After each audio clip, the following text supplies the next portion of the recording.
the question is, what is the main barriers which you faced in the effort of the optimalizations of the TB eradications? What's the main barriers which you face, Dr. Syed, in this case? So this question is regarding engagement with private sector, or overall we are talking about TB elimination? TB eradications, not specified on the stakeholder. Okay, so TB elimination, the first thing, one of the biggest issue is coverage. That everybody we are able to reach everybody. So one of the biggest issue is reaching, number one, and number two is treatment adherence, because most of the times the patient are not given proper information, and the patients don't complete their treatment. So I'll say that adherence still is an issue. Even the coverage of services and reaching to every patient is an issue till date. And the drug-resistant diagnosis, or let's say universal DST. So there are many successes which we don't talk about. So I won't say that because we have time which is restricted. But the biggest barriers is reaching every patient at the earliest. Second, being able to provide correct treatment and being able to complete the treatment. And number three is the issue around drug-resistant TB service. Okay, thank you, Imran, for your answer, and hopefully your answer is, I think it's acceptable by the team in here. So, pertanyaan selanjutnya adalah untuk Dr. Imran terkait dengan dari apoteker Indawan terkait pengobatan TB RO jangka pendek 9 sampai 11 bulan dan jangka panjang 20 sampai 25 bulan. Mohon penjelasannya, Dok. Apakah berbeda dengan regimen yang sudah ada seperti kategori 1 dan 2 dan sisipan itu? Silakan, Dr. Imran. Ya, untuk Pak Indawan ya. Jadi memang obat jangka pendek itu obatnya berbeda dengan jangka panjang. Jadi seperti obat-obatan kayak Pridakilin, kemudian Delamanid, itu memang tidak ada di dalam pengobatan jangka panjang. Jadi itu yang sedang kita upayakan ya, karena memang obatnya belum banyak beredar di Indonesia.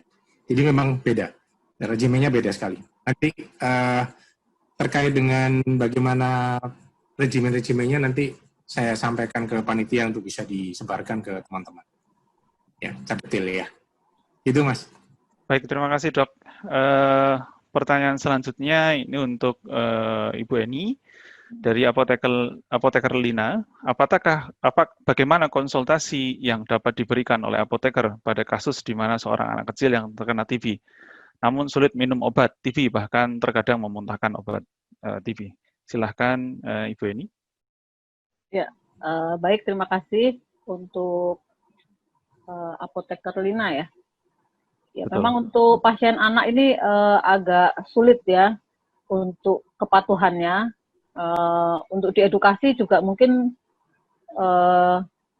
yang harus diedukasi orang tuanya ya, terutama ibunya, bahwa pentingnya pengobatan TB ini. Kalau paket obat KDT yang disediakan oleh pemerintah itu bentuknya tablet dispersible. Jadi tabletnya bisa dilarutkan air, ya. Jadi ini untuk membantu supaya anak-anak tidak kesulitan dalam menelan, ya. Jadi bisa diberikan dengan cara diletakkan di sendok, kemudian diberikan air, ya dia akan larut karena dia dispersible tabletnya. Untuk kalau mau ditambah perasa ya boleh dengan madu atau dengan sirup ya supaya manis. Jadi dilarutkan airnya sesaat sebelum diminumkan. Ya. Seperti itu mudah-mudahan mengatasi anak supaya mudah ya minum obatnya. Jadi mudah-mudahan tidak dimuntahkan. Seperti itu mungkin menjawab pertanyaan Ibu Lina. Baik, terima kasih Bu Eni. Imran, the next question is for you. what are the plans for this crucial year, 2020, to increase the involvement level of pharmacists, in TB elimination program, especially in handling of the suspect patient and its drug therapy monitoring? So there are two things, and I have also talked about it in the presentation, that we are planning to build an app which will be an addition to the Swipe RX. Can you hear me? Yes, we can hear you well. Yeah, so which will be an addition to Swipe RX, and through which we plan to implement a referral and feedback system for the presumptive TB cases. That is one. Second is the CPD learning module, which we plan to implement so that the pharmacists get right information and knowledge.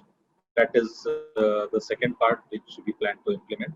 And the third and the important part is functionalizing or streamlining the DPPM, which we plan to do in the implementation districts first, and some scalable model will come out of it, which we would like to work with Dr. Imran and NTP to scale it up to other places in the country.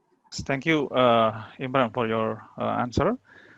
Pertanyaan selanjutnya adalah untuk Dr. Imran Pambudi. Ini terkait dengan bagaimana pengobatan TB pada ibu hamil yang positif HIV. Silakan, Dok. Jadi ini ya dari apoteker Ines ya. Jadi untuk ibu hamil itu tidak ada kontraindikasi ya dengan pengobatan tuberkulosis. Begitu pula dengan pasien HIV. Justru memang semua pasien HIV itu harus dilakukan pemeriksaan tuberkulosis, karena kalau dia sakit dia HIV, maka dia akan mudah terkena TB. Jadi kalau dia hamil dan positif HIV, pengobatan TB-nya tetap dilakukan seperti pedoman yang ada. Jadi tidak ada perbedaan, hanya masalah pemantauannya. Karena efek obat TB itu kan karena mual segala macam ya. Nah, apalagi ini untuk ibu hamil yang tanpa obat pun, tanpa diobati TB pun dia mual. Jadi ini kita harus melakukan monitoring yang lebih baik. Jangan sampai nanti pasiennya terjadi dehidrasi karena muntah gara-gara mual yang berlebihan. Baik, terima kasih. Ibu Eni juga ada mungkin tambahan, karena ini ada pertanyaan juga yang sejenis terkait dengan kombinasi antara TB dan HIV. Dari apoteker Lisa, untuk pasien dengan penyakit bawaan HIV ada batuk khas, bagaimana ciri batuk tersebut? Untuk kasus ini apakah ada peran ekstra dari apoteker?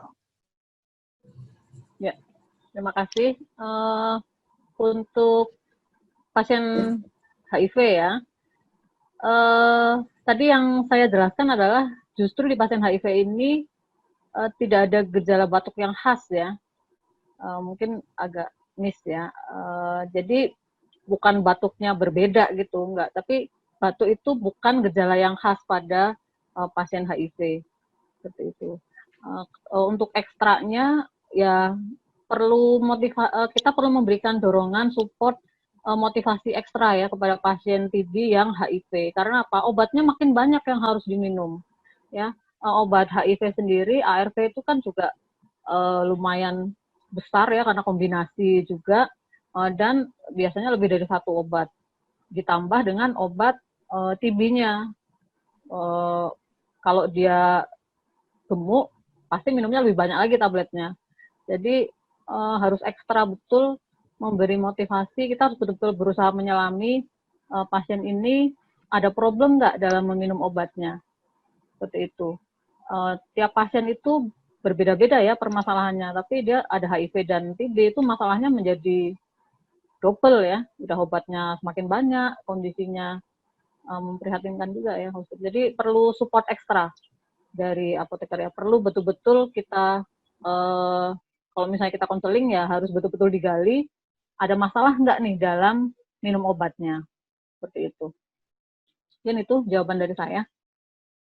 Baik, terima kasih Bu Eni atas jawabannya. Mudah-mudahan yang bertanya bisa mendapatkan jawabannya.